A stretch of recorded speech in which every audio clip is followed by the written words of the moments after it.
Le règne de Jésus-Christ nous réconcilie avec Dieu. Tu vois ça?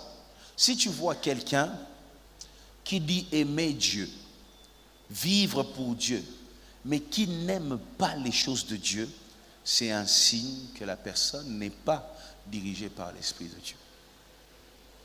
Là où Dieu règne, il y a le goût des choses de Dieu, le goût de l'adoration, le goût de la prière, les goûts des prédications, le goût là. Il faut rechercher ce règne-là totalement. Et là où Dieu règne, il y a un système de sécurité autour de toi. Même quand tu dors, lui veille sur tout ce qui t'appartient.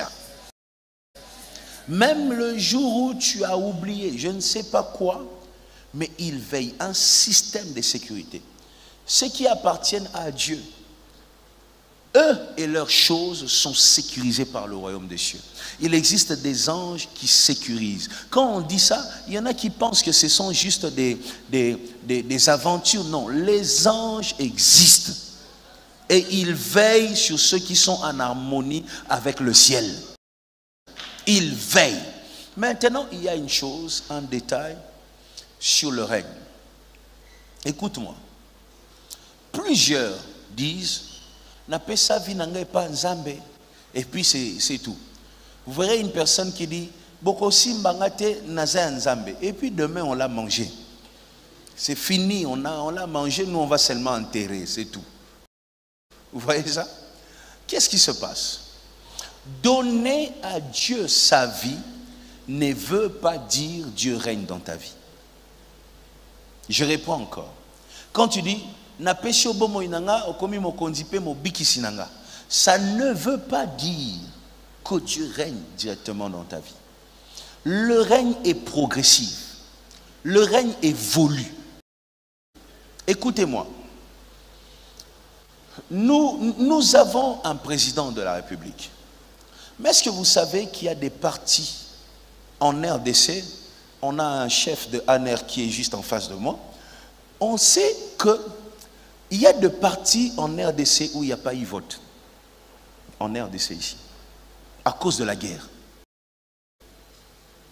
Vous voyez, ils sont en RDC, mais il y a des partis qui ne sont pas complètement contrôlés par les gouvernements en place.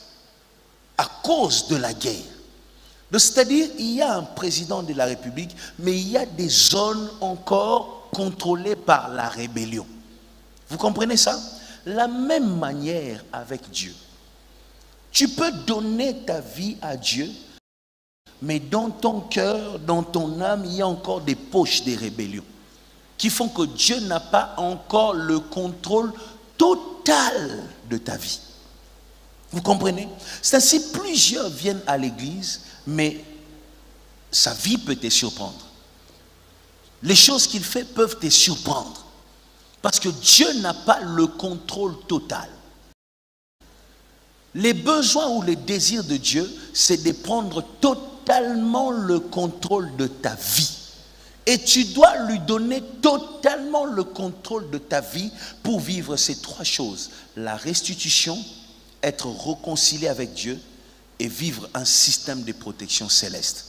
Il y a des maladies qui ne peuvent plus t'atteindre. Il y a des gens sur cette terre qui font des années qui ne vont pas à l'hôpital. Ils sont sécurisés par le royaume des cieux. Et je te dis des choses qui sont possibles.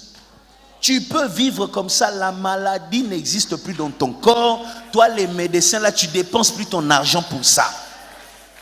Il faut laisser Dieu régner totalement dans ta vie.